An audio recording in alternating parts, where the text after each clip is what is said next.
Hello and welcome. Today I'm going to be looking at Third Way Socialism as an ideology by looking at when and why it emerged and how these ideas were put into practice by Tony Blair's Labour Party in the UK.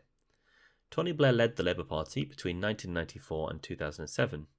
During Blair's time as leader, he occupied an ideological space variously described as Third Way Socialism, New Labour, or Neo-Revisionism. This position was taken up by Blair in the 1990s and early noughties, partly in response to the success of Thatcherism in the 1980s and early 90s. Not only had the Conservative Party dominated this period politically by winning 4 elections in 1979, 1983, 1987 and 1992, they had used their power to fundamentally transform Britain, dismantling the post-war consensus and forging a new consensus based around Thatcherite precepts. The post-war consensus had united Social Democrats, modern Liberals and One Nation Conservatives between 1945 and the 1970s around a programme that embraced a mixed economy, with the majority of the economy privately owned but with a significant proportion being nationalised, Keynesian economic management being used to stabilise the economy and promote full employment, a conciliatory attitude towards the trade unions, defined by seeking to negotiate compromise between the interests of business and the interests of unionised workers, and a commitment to cradle-to-grave welfare to provide a safety net to prevent hardship from birth until death. This consensus had been dismantled by the Thatcher and Major governments, who instead pursued a neoliberal policy programme, the aim of which was to roll back the frontiers of the state to bring about a small-state free market economy with low taxes, weaker unions, and an economy made up of private sector firms competing and innovating to chase profits. By the end of their time in government, the vast majority of the formerly nationalised industries had been privatised, and many state-owned council houses had been sold off as part of the Right to Buy scheme. Personal taxes such as income tax had been cut,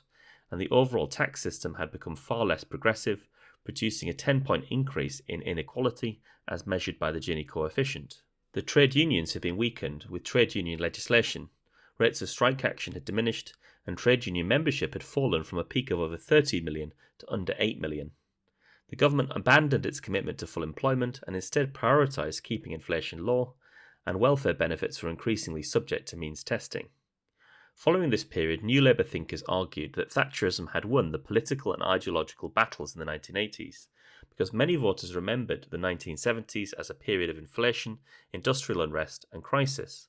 and so a conservative narrative took hold that a return to social democracy would mean a return to the bad old days, in inverted commas, of Labour government.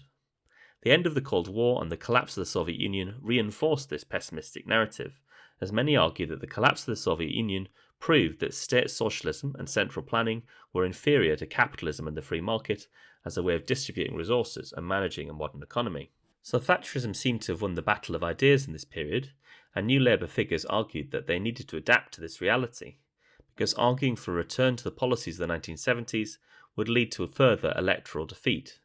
a proposition, they argued, which had been tested to destruction by Labour's previous 4 election defeats. Their basic contention was that the Labour Party only wins from the so-called centre ground of British politics, which Blair came to describe as the radical centre. This is largely based upon an idea called median voter theory, which contends that if you plot the voting public on a normal distribution from left to right, the median voter will fall in the middle of the normal distribution. Hence, the wise politicians should locate their party and their policies in this terrain so as to appeal to as many voters as possible. Of course, the main argument against this is best put by Harold Wilson, who argued that, quote, the Labour Party is either a moral crusade or it is nothing, which explains why the Labour left and Labour right have often been hostile towards one another. For the left, power without principles means electing a Tory-like government. For the right, principles without power means being a permanent party of protest. In addition to the electoral concerns New Labour figures had about accepting a policy programme too far to the left, they also argued that, in an increasingly globalised world, many of the policies necessary to produce a more equal society, such as increasing income taxes and introducing wealth taxes for higher earners, would have the effect of driving wealth creators and investment away from Britain, as globalisation brings with it competition between nation-states for scarce capital and investment from business and entrepreneurs. For third-way thinkers, their ideology represents a rejection of both Thatcherism and social democracy. They reject the Thatcherite belief in market fundamentalism, the contention that the private sector always performs better than the public sector, and that the free market is always the best mechanism for solving questions of distribution. But they also reject the social democratic belief in what they would call top-down socialism. This is the view represented in the work of thinkers such as Beatrice Webb, that the state should play a central role in providing universal public services, a welfare state, and running and managing industry. Instead, the Third Way represents an attempt to find a middle way between Thatcherism and social democracy, which is often described as triangulation. For the Third Way, neither the state nor the market is the solution to economic and social problems, but instead, they often promote partnership between the public sector and the private sector. In the New Labour years, for example, this can be seen in the promotion of public-private partnerships for the delivery of public services and in the policy of freeing schools and hospitals from local and central government control by launching foundation hospitals and academy schools. This attempt to find a middle way can also be seen in Blair's insistence that New Labour would be tough on crime, tough on the causes of crime, an approach that blends the socialist conviction that crime is fundamentally a social problem,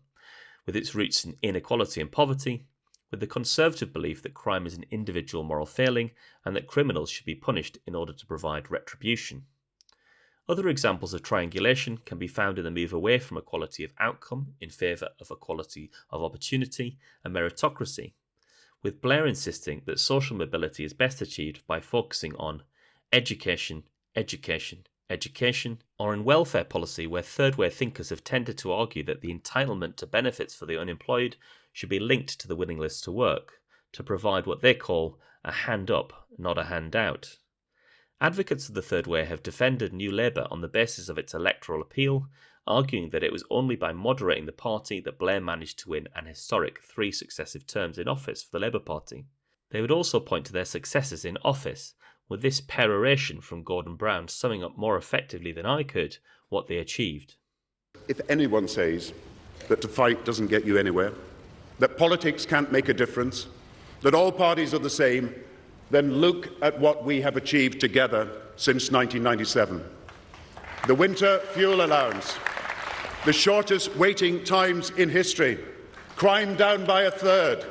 the creation of Sure Start, the cancer guarantee, record results in schools, more students than ever, the Disability Discrimination Act, devolution, civil partnerships, peace in Northern Ireland, the social chapter, 500,000 children out of poverty, maternity pay, paternity leave, child benefit at record levels, the minimum wage, the ban on cluster bombs, the cancelling of debt, the trebling of aid, the first ever Climate Change Act. That's the Britain we've been building together. That's the change we choose.